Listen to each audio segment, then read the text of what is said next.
Hello दोस्तों, आप सभी का स्वागत है मेरे यूट्यूब चैनल पे। आज हम लोग क्लास 10th का हिंदी पढ़ेंगे, ठीक है।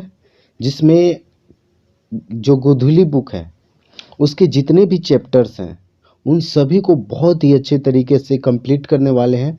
मतलब इसका एक सीरीज आएगा, हिंदी के जितने भी वीडियोज हैं और उसके जो क्वेश्चन आंसर हैं उसका एक प्लेलिस्ट बना हुआ है। उसमें जा करके आप जितने भी वीडियोज हैं हिंदी के उन सभी को देख सकते हैं और समझ सकते हैं, क्योंकि ये जो हिंदी सब्जेक्ट है वो मैट्रिक एग्ज़ाम के लिए बहुत ही महत्वपूर्ण है, क्योंकि 100 नंबर का इससे क्वेश्चंस आता है। तो सोच के देखिए कितना ही महत्वपूर्ण सब्जेक्ट है, ठीक है। उससे 100 नंबर के क्वेश्चंस आते हैं। तो इसलिए बहुत ही जो मैट्रिक के स्टूडेंट्स हैं उनके लिए ये जो सब्जेक्ट है हिंदी बहुत ही महत्वपूर्ण हो जाता है।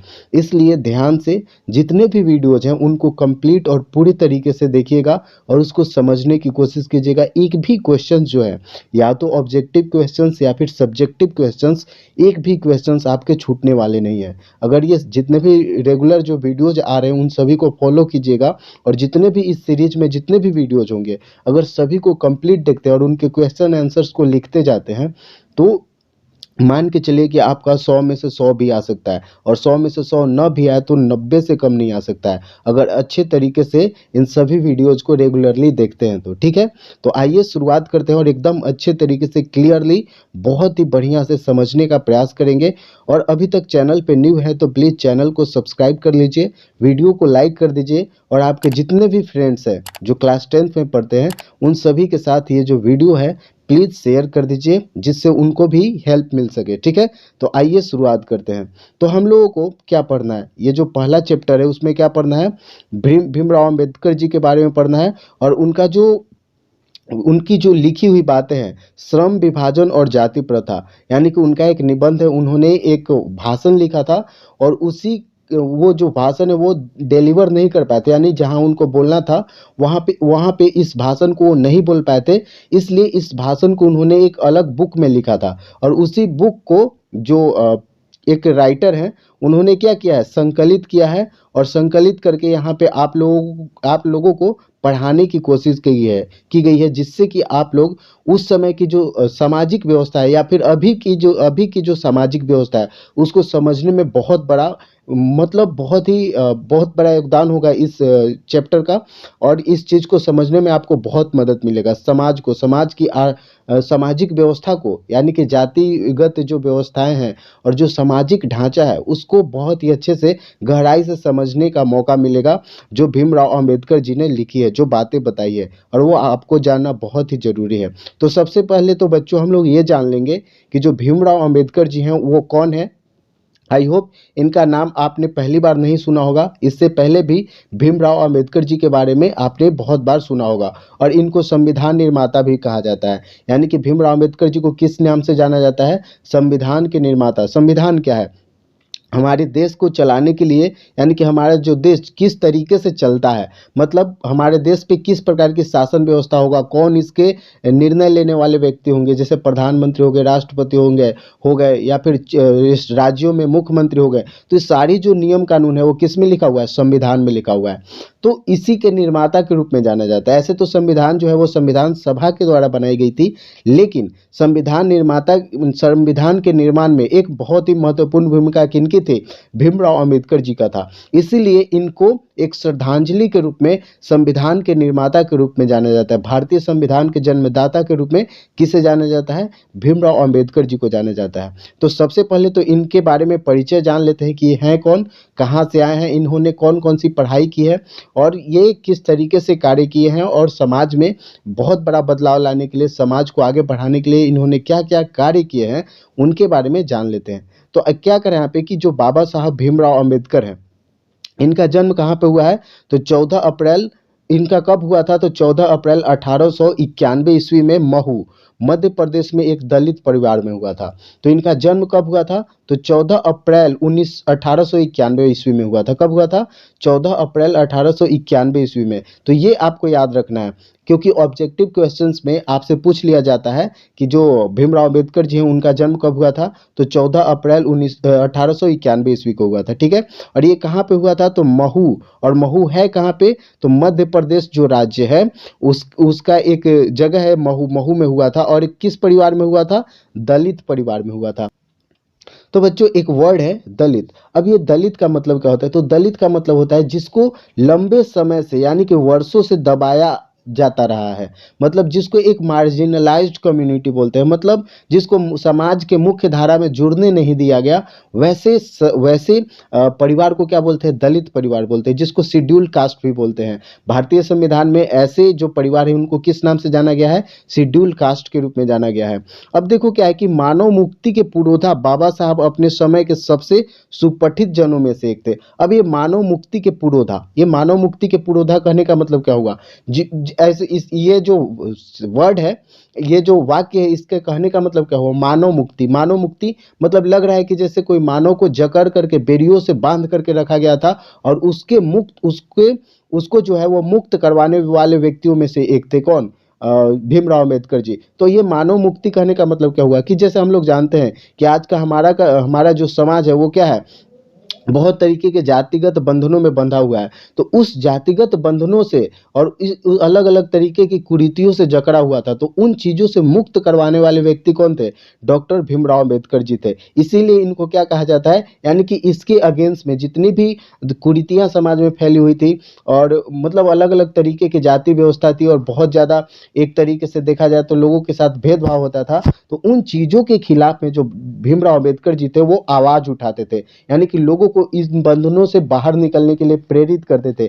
इसलिए इनको क्या बोला गया? मानव मुक्ति के पुरोधा बोला गया। मतलब पुरोधा कहने का मतलब क्या हुआ? वैसा व्यक्ति जो इन सब चीजों में आगे रहता हो उसको क्या बोलते हैं? पुरोधा बोलते हैं। तो क्या करा है कि और साथ ही साथ अपने समय के सबसे सुपठित जनों में से एक थे। अब ये सुपठित जनों में से एक कहने का मतलब क्या हुआ? कि जिनको पढ़ा जाए, मतलब डॉक्टर भीमराव अंबेडकर जी जो कुछ भी बातें लिखते थे, जो कुछ भी पत्रिकाओं में अपने संदेश लिखते थे, उनको बहुत से लोग पढ़ते थे, इसलिए इनको क्या यहाँ पे बोला गया? सुपठित जनों में से एक थे। ठीक है। अब देखो क्या करा है कि प्राथमिक शिक्षा के बाद बड़ौदा नरेश के प्रोत्साहन पर उच्चतर शिक्षा के लिए न्यूयॉर्क यानी कि अमेरिका, फिर वहां से लंदन इंग्लैंड गए। उन्होंने संस्कृत का धार्मिक, पौराणिक और पूरा वैदिक वाङ्मय अनुवाद के जरिए पढ़ा और ऐतिहासिक सामाजिक क्षेत्र में अनेक मौलिक स्थापनाएं स्थापनाएं प्रस्तुत की। तो क्या करें यहाँ पे कि डॉक्टर भीमराव अंबेडकर सिर्फ भारत में नहीं पढ़े बल्कि अमेरिका में पढ़ाई किया। कहाँ पे? न्यूयॉर्क में। और साथ ही साथ वहाँ से फिर लंदन में इन्होंने पढ़ाई किया। उसके बाद इन्होंने किन किन चीज़ों के ऊपर पढ़ाई की? तो संस्कृत का धार्मिक, पौराणिक और वैदिक जो वाङ्मय है अनुवाद के जरिए पढ़ाई की और साथ ही साथ ऐतिहासिक सामाजिक क्षेत्रों में जो अनेक मौलिक स्थापनाएं हैं उनको प्रस्तुत किया।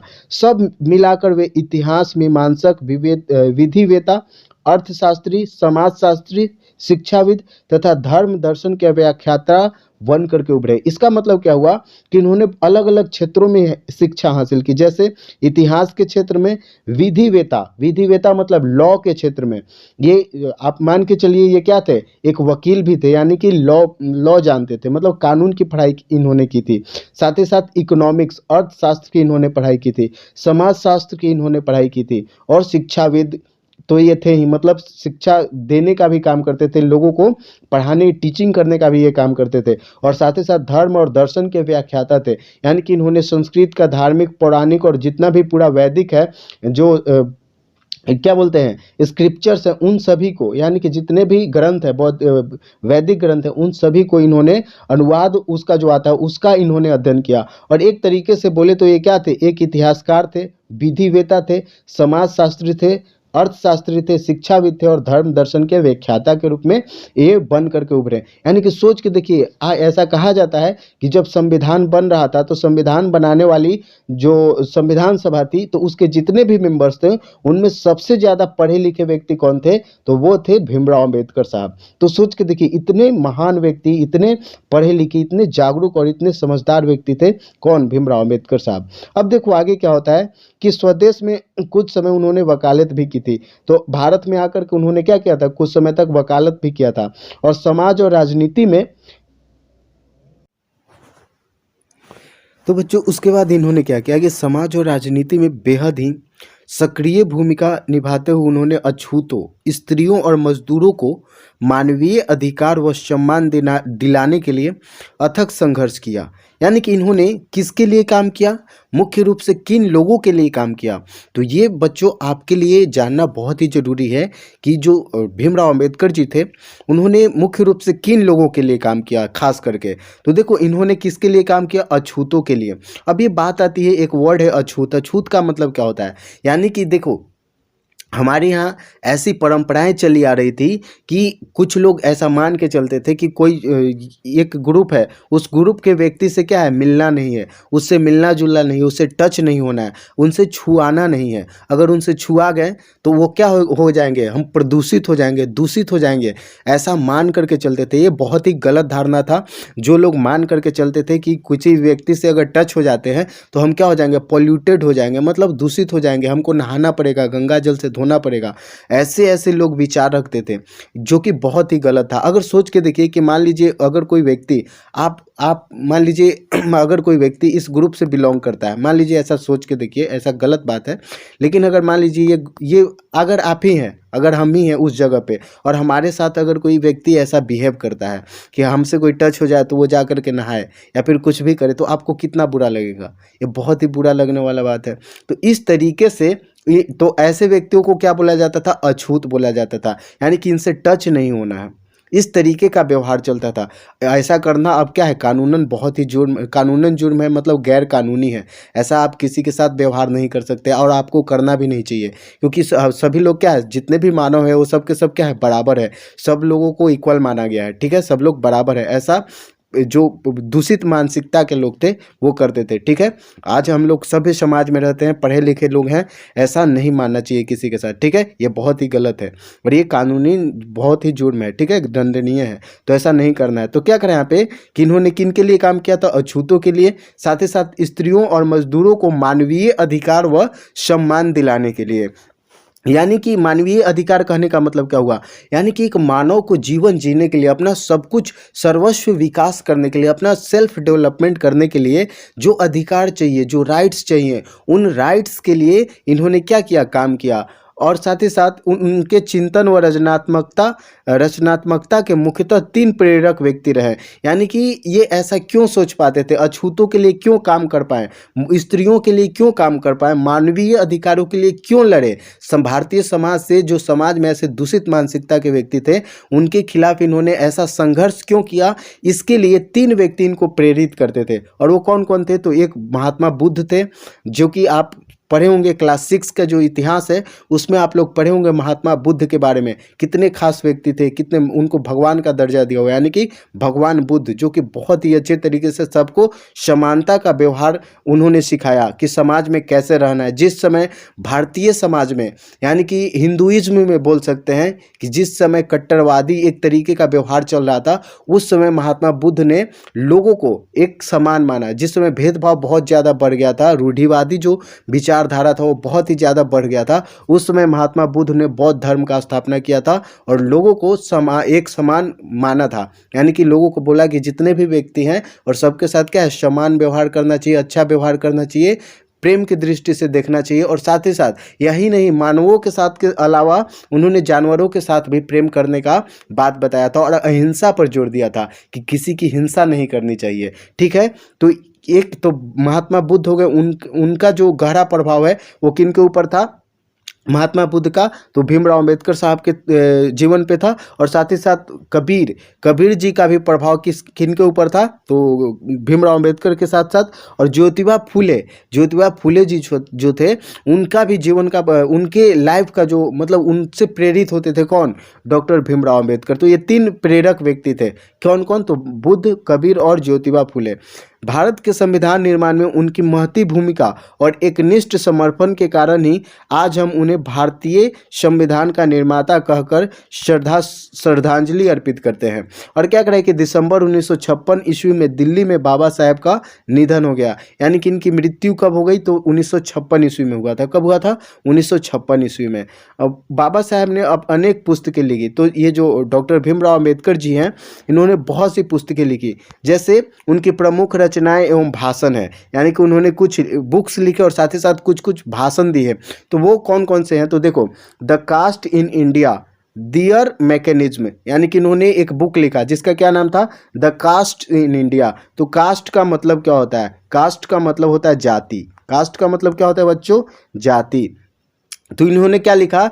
द कास्ट इन इंडिया, यानी कि भारत में जो जातियां हैं और उनके मैकेनिज्म, यानी कि वो कैसे कार्य करते हैं, जो जाति व्यवस्था है वो कैसे कार्य करता है, उनके ऊपर इन्होंने बुक लिखा। तो उस बुक का क्या नाम था? The caste in India and their mechanism. तो ये याद रखना है, जितने भी बुक्स के नाम यहाँ पे लिखे हुए हैं ये सब के सब आपको याद होने चाहिए, जो कि ऑब्जेक्टिव क्वेश्चंस में पूछे जा सकते हैं कि ये बताइए जो बुक है इसके राइटर कौन थे। तो अगर आपको याद होगा तो आप लिखिएगा क्या? डॉक्टर भीमराव अंबेडकर पे टिक लगाइएगा। तो ये होगा। तो the caste in India their mechanism हो गया, जेनेसिस एंड डेवलपमेंट। और इन्होंने एक और बुक लिखा था जिसका क्या नाम था? Genesis and development. उसके बाद एक और बुक लिखा था द अनटचेबल्स। क्या लिखे थे? The untouchables. अनटचेबल्स का मतलब क्या होता है? अनटचेबल्स का मतलब होता है अनटचेबल्स। अनटचेबल्स कहने का मतलब हुआ जिनको टच न किया जा सके। अन मतलब जिन्हें टच न किया जा सके, जिनको क्या बोला गया?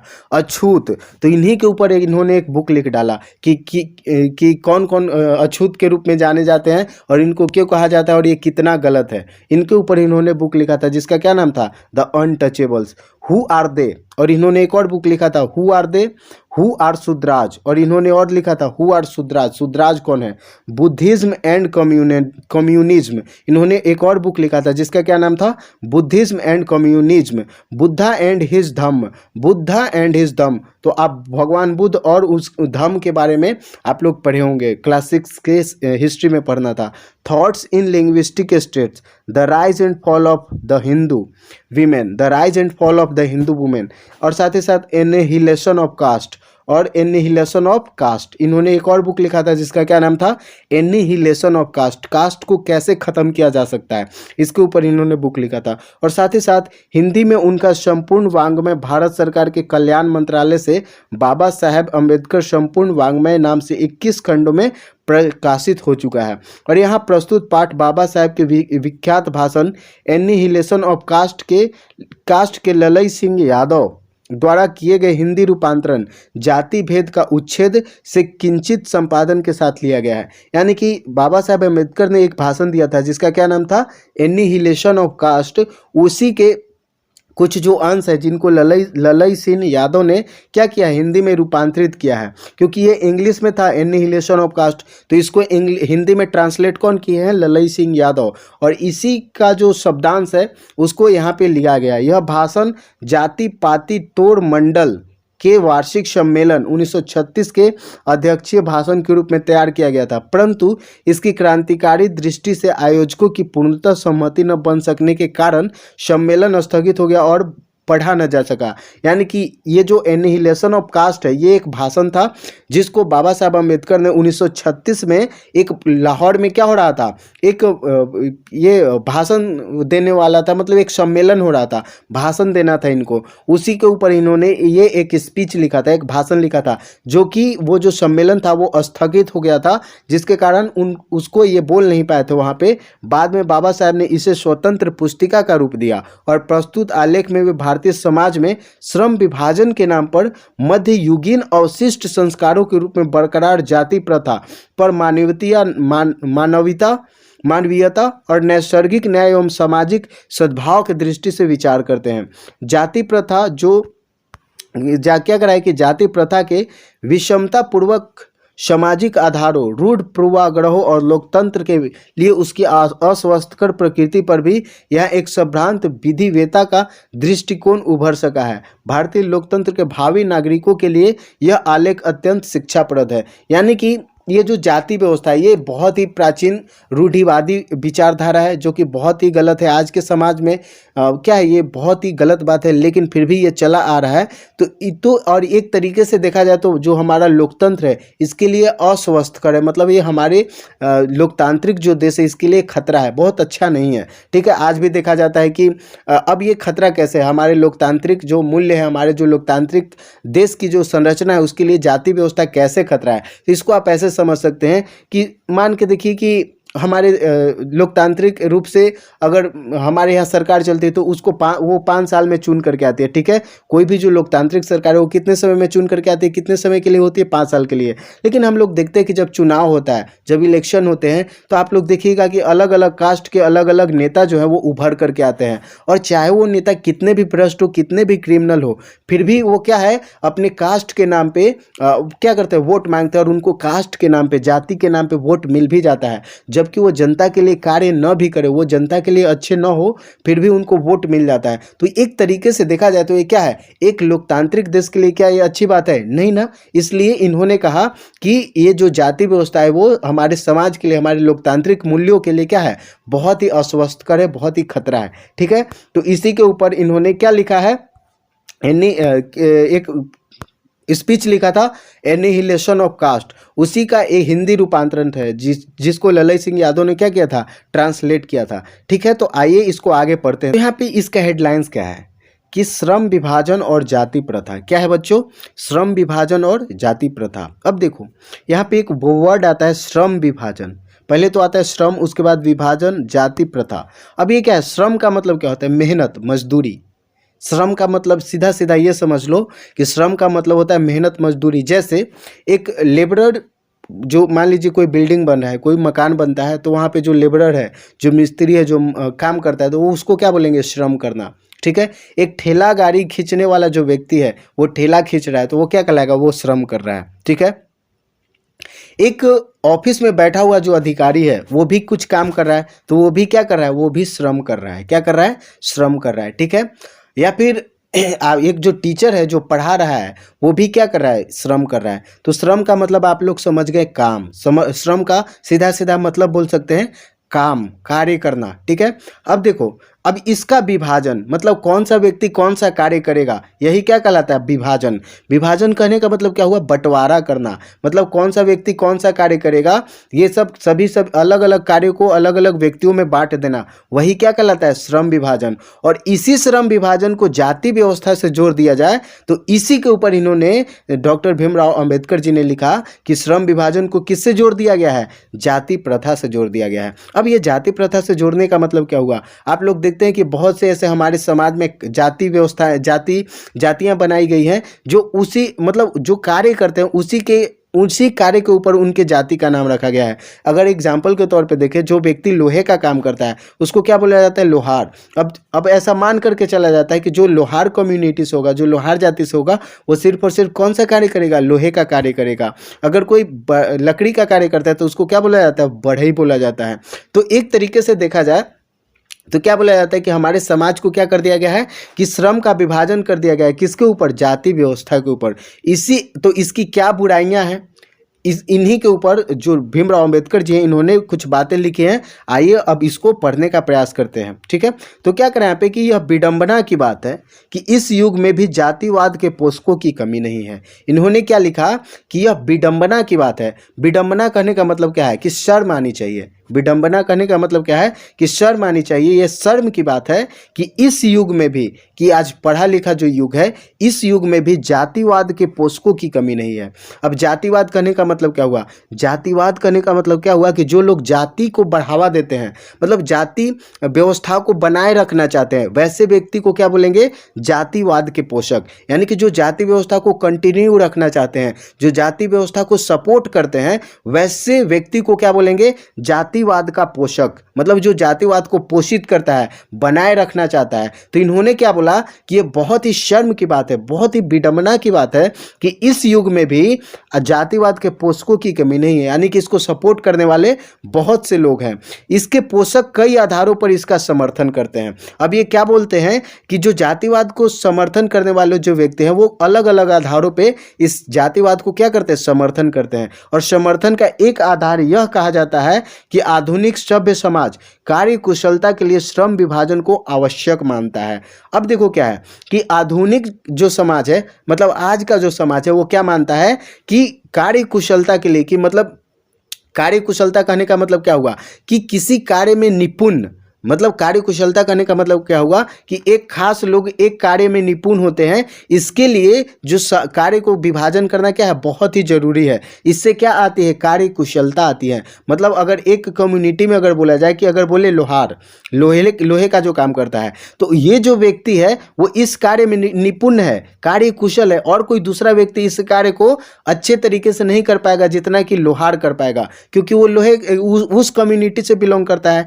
जो लोग जाति व्यवस्था को सपोर्ट करते हैं वो इस बात को बोलते हैं, लेकिन ये बात गलत है और इसको आगे हम लोग देखेंगे कि कैसे गलत है। तो देखो क्या करा है, तो जो सभ्य समाज के लोग हैं, मतलब जो जातिवाद के पोषक लोग हैं, वो क्या कहते हैं कि आधुनिक सभ्य समाज कार्य कुशलता के लिए श्रम विभाजन को क्या मानता है, आवश्यक मानता है। और चूंकि जाति प्रथा भी श्रम विभाजन का ही दूसरा रूप है, इसलिए इसमें कोई बुराई नहीं है। तो ये क्या बोलते हैं कि जाति व्यवस्था भी क्या है, श्रम विभाजन का दूसरा रूप है। हमने अभी बताया ना कि श्रम विभाजन का ही दूसरा रूप क्या है, जाति व्यवस्था। हम लोग देखते हैं कि अलग अलग कार्य को अलग अलग लोगों में विभाजित कर दिया गया और उसी को उसका नाम दे दिया गया। तो यही क्या कहा गया कि श्रम विभाजन का दूसरा रूप क्या है, जाति प्रथा।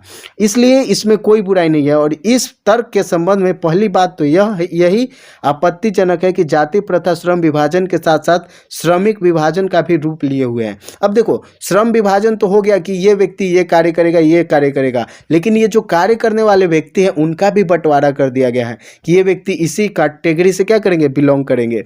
श्रम विभाजन निश्चय ही सभ्य समाज की आवश्यकता है, परंतु किसी भी सभ्य समाज में श्रम विभाजन की व्यवस्था श्रमिकों के विभिन्न वर्गों में अस्वाभाविक विभाजन नहीं करती। भारत की जाति प्रथा की एक और विशेषता यह है कि यह श्रमिकों का अस्वाभाविक विभाजन ही नहीं करती, बल्कि यह विभाजित वर्गों को एक दूसरे की अपेक्षा ऊंच नीच भी करार देती है, जो कि विश्व में किसी भी समाज में नहीं पाया जाता है। अब देखो बच्चों, इसको इस तरीके से समझना है कि ये जो जाति व्यवस्था है वो न सिर्फ जैसे जो श्रमिक है, जो कार्य करते हैं, इनमें इनके श्रमिकों का विभाजन करती है, बल्कि इनके बीच में ऊंच नीच का भी भाव डालती है। मतलब कि आप इस जाति से हैं तो आप ऊंच हैं और इस जाति से हैं तो आप नीच हैं। मतलब एक तरीके से मानसिक अवसाद की ओर ढकेलने का प्रयास करता है ये जो जाति व्यवस्था है। ठीक है, अब देखो क्या करें कि यदि जाति प्रथा को यदि श्रम विभाजन मान लिया जाए तो यह स्वाभाविक विभाजन नहीं है, क्योंकि यह मनुष्य की रुचि पर आधारित नहीं है। जाहिर सी बात है, अगर आप किसी जाति विशेष के लोगों को बोलिएगा कि आपको यही कार्य करना है, तो मान लीजिए उनको ये कार्य करने का मन ना होगा, फिर भी उनको वही कार्य करना पड़े, तो ये क्या एक तरीके से उचित नहीं है। ठीक है, अब क्योंकि ये मनुष्य की रुचि पर आधारित नहीं है। कुशल व्यक्ति या सक्षम श्रमिक समाज का निर्माण करने के लिए आवश्यक है कि हम व्यक्तियों की क्षमता इस सीमा तक विकसित करें जिससे वह अपने पेशा कार्य का चुनाव स्वयं कर सके। तो ये क्या बताना चाहते हैं कि हम लोगों को जाति व्यवस्था में इस तरीके से नहीं बांधना चाहिए कि इस कैटेगरी से आएगा कोई व्यक्ति तो यही कार्य करेगा और कोई दूसरा कार्य नहीं कर सकता है। बल्कि जो भीमराव अंबेडकर जी है वो ये कहना चाहते हैं कि कोई भी व्यक्ति किसी भी कैटेगरी से हो, किसी भी जाति से हो, लेकिन उसको स्वयं का कार्य डिसाइड करने का मौका मिलना चाहिए। मतलब अपना कार्य खुद स्वयं चुनना चाहिए, चुनने का अवसर मिलना चाहिए। इस सिद्धांत के विपरीत जाति प्रथा का दूसरी सिद्धांत यह है कि इससे मनुष्य प्रशिक्षण अथवा उसकी निजी क्षमता पर विचार किए बिना दूसरे ही दृष्टिकोण जैसे माता पिता के सामाजिक स्तर के अनुसार पहले से ही अर्थात गर्भाधारण के समय से ही मनुष्य का पेशा निर्धारित कर दिया जाता है। तो ये बताना चाहते हैं कि जो व्यक्ति जिस कास्ट से आता है और हर एक कास्ट के अलग अलग कार्य डिसाइड कर दिए गए हैं पहले से ही, और ये पहले से ही निश्चित हो जाता है कि ये जो बच्चा जन्म लेगा वो इसी कार्य को करने वाला है, जो कि बहुत ही अनुचित है। जाति प्रथा पेशे का दोषपूर्ण पूर्व निर्धारण ही नहीं करती, बल्कि मनुष्य को जीवन भर के लिए एक पेशे में बांध देती है। भले ही पेशा अनुपयुक्त अपर्याप्त होने के कारण वह भूखों मर जाए। आधुनिक युग में यह स्थिति प्रायः आती है क्योंकि उद्योग धंधों की प्रक्रिया व तकनीकी में निरंतर विकास और कभी कभी अकस्मात परिवर्तन हो जाता है, जिसके कारण मनुष्य को अपना पेशा बदलने की आवश्यकता पड़ती है। और यदि प्रतिकूल परिस्थितियों में भी मनुष्य को अपना पेशा बदलने को स्वतंत्रता न हो तो इसके लिए भूखों मरने के अलावा और क्या चारा रह जाता है। यानी कि जिस समय 1936 की ये बात कर रहे हैं, तो जब हमारा देश आज़ाद नहीं हुआ था उस समय की बात है।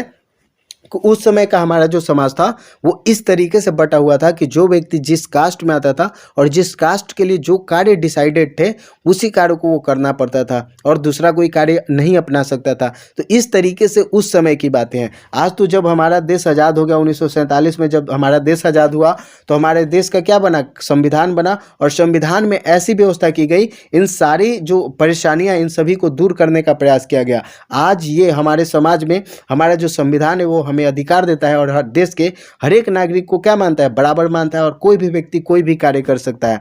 ये पहले वाली बात नहीं रह गई है, ठीक है। तो ये जो भाषण है वो कब लिखा गया था, 1936 में। लेकिन आज की स्थिति देखें तो आज हमारा संविधान हमें ये अधिकार देता है कि हम कोई भी चाहे किसी भी कास्ट से बिलोंग करें, किसी भी जाति से बिलोंग करें, हम क्या है, सब लोग बराबर हैं, हमारे साथ कोई भी भेदभाव नहीं कर सकता है। और साथ ही साथ हम अपने मन के अनुसार, अपने क्षमता के अनुसार अपने करियर डिसाइड कर सकते हैं। मतलब आपका जितना क्षमता है उसके अनुसार आप अपना करियर डिसाइड कर सकते हैं, इसमें कोई भी बाधा नहीं आने वाली है, ठीक है।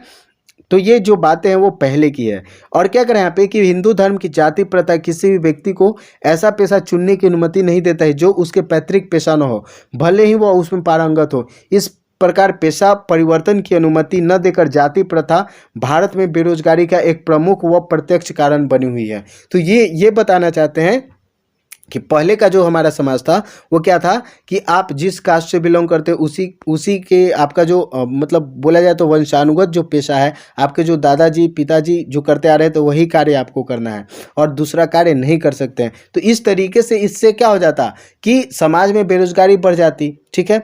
अब इस प्रकार हम देखते हैं कि श्रम विभाजन की दृष्टि से भी जाति प्रथा गंभीर दोषों से युक्त है। जाति प्रथा का श्रम विभाजन मनुष्य की स्वेच्छा पर निर्भर नहीं रहता। मनुष्य की व्यक्तिगत भावना तथा व्यक्तिगत रुचि का इसमें कोई स्थान अथवा महत्व नहीं रहता। इस आधार पर हमें यह स्वीकार करना पड़ेगा कि आज के उद्योगों में गरीबी और उत्पीड़न इतनी बड़ी समस्या नहीं जितनी कि यह कि बहुत से लोग निर्धारित कार्य को अरुचि और केवल व्यवस्थावश करते हैं। ऐसी स्थिति स्वभावतः जो है वो मनुष्य को दुर्भावना से ग्रस्त कर टालू काम करने वाले और कम काम करने के लिए प्रेरित करती है। और ऐसी स्थिति में जहां काम करने वालों का दिल न लगता हो, न दिमाग, कोई कुशलता कैसे प्राप्त की जा सकती है। तो ये बताना चाहते हैं कि जो व्यक्ति जातिवाद को पोषित करते हैं, बोलते हैं कि हाँ इससे कार्य कुशलता आती है, तो ये बताना चाहते हैं कि मान लीजिए कोई एक पर्टिकुलर कास्ट में बिलोंग करता है और वहाँ पर अलग तरीके का कार्य होता है, लेकिन ये पहले से कार्य चला आ रहा है और इसी में कोई मान लीजिए कोई बच्चा है, वो आगे चल करके इस कार्य को करने में उसको क्या है, वो नहीं कर पा रहा है, इस तरीके के कार्य को उसको कार्य करने में मन नहीं लग रहा है, तो वो दूसरा कार्य कर सकता है। लेकिन हमारा जो उस समय का समाज था वो ऐसा अलाउ नहीं करता था। तो एक तरीके से वो क्या करेगा, काम या तो काम को कम करेगा या काम को टाल देगा और अच्छे तरीके से जितना वो आउटपुट दे सकता था वो नहीं दे पाएगा। तो इस तरीके से क्या है, एक तरीके से बहुत ही नुकसानदायक है। तो ये बातें इन्होंने बताना चाहा। अब क्या करें कि अब मैं समस्या के रचनात्मक पहलू को लेता हूँ। मेरे द्वारा जाति प्रथा की आलोचना सुनकर आप लोग मुझसे यह प्रश्न पूछना चाहेंगे कि यदि मैं जातियों के विरुद्ध हूँ तो फिर मेरी दृष्टि में आदर्श समाज क्या है। तो ये बताना चाहते हैं कि अच्छा ठीक है, मैंने इतनी बातें बोली, बहुत सी बातें लोगों को बताया कि जाति व्यवस्था में ये कमी है, ये कमी है। तो अगर आप लोग मुझसे क्वेश्चन कीजिएगा कि तो आदर्श समाज कैसा होना चाहिए, मतलब आपके अनुसार समाज में क्या होना चाहिए, किस प्रकार का समाज होना चाहिए, तो इन्होंने कहा कि मेरा उत्तर होगा कि मेरा आदर्श समाज स्वतंत्रता, क्षमता, भ्रातृत्व पर आधारित होना चाहिए। और यहाँ पे देखो स्वतंत्रता मतलब क्या है कि हर कोई इंडिपेंडेंट है, स्वतंत्र है, कोई भी व्यक्ति कुछ भी कार्य कर सकता है। समता कहने का मतलब क्या हुआ कि सभी व्यक्ति समान होंगे। और भ्रातृत्व कहने का मतलब क्या हुआ कि भाईचारा बढ़ाने वाला, एक दूसरे को भाई भाई लोग समझेंगे, किसी के साथ घृणा और द्वेष न करेंगे। इस तरीके का समाज होना चाहिए। क्या यह ठीक नहीं है? भ्रातृत्व अर्थात भाईचारे में किसी को क्या आपत्ति हो सकती है? किसी भी आदर्श समाज में इतनी गतिशीलता होनी चाहिए जिसमें कोई भी वांछित परिवर्तन समाज की एक छोर से दूसरे छोर तक संचारित हो सके। और ऐसे समाज के बहुविध हितों में सबका भाग होना चाहिए तथा सबको उनकी रक्षा के प्रति सजग रहना चाहिए। सामाजिक जीवन में अबाध संपर्क के अनेक साधन व अवसर उपलब्ध रहने चाहिए। तात्पर्य यह है कि दूध पानी के मिश्रण की तरफ भाईचारे का यह वास्तविक रूप है और इसी का दूसरा नाम लोकतंत्र है। क्योंकि लोकतंत्र केवल शासन की एक पद्धति ही नहीं, लोकतंत्र मूलतः सामूहिक दिनचर्या की एक रीति तथा समाज के सम्मिलित अनुभवों के आदान प्रदान का नाम है। इसमें यह आवश्यक है कि हम अपने साथियों के प्रति श्रद्धा और सम्मान का भाव हो। तो इस तरीके से इन्होंने बताया कि समाज में क्या होना चाहिए, स्वतंत्रता होनी चाहिए, समता होनी चाहिए, भ्रातृत्व होनी चाहिए, लोग एक दूसरे का सम्मान करें, इस तरीके का समाज होना चाहिए इनकी नज़र में। और जाति व्यवस्था जो है वो पहले का वो क्या होना चाहिए, खत्म होना चाहिए। तो इस तरीके से जो भीमराव अंबेडकर साहब है उन्होंने एनिहिलेशन ऑफ कास्ट में जो बातें लिखी थी, श्रम विभाजन और जाति प्रथा, तो उसको हमने देखा। इसके जो जितने भी क्वेश्चन आंसर है इसको नेक्स्ट वीडियो में हम लोग करेंगे। तो इस वीडियो में इतना ही रहने देते हैं। आप लोगों को ये वीडियो कैसा लगा प्लीज़ कमेंट बॉक्स में कमेंट करके ज़रूर बताइएगा। क्या ये जो वीडियोज़ है, जो भी पढ़ाया हुआ जो बातें हैं वो समझ में आया या नहीं आया, कैसा लगा, किस प्रकार का लगा, प्लीज़ कमेंट बॉक्स में कमेंट करके बताइए। और अभी तक चैनल को सब्सक्राइब नहीं किया है तो प्लीज़ चैनल को सब्सक्राइब कर लीजिए, वीडियो को लाइक कीजिए और अपने फ्रेंड्स के साथ शेयर कीजिए। तो मिलते हैं नेक्स्ट वीडियो में, तब तक के लिए धन्यवाद, टेक केयर।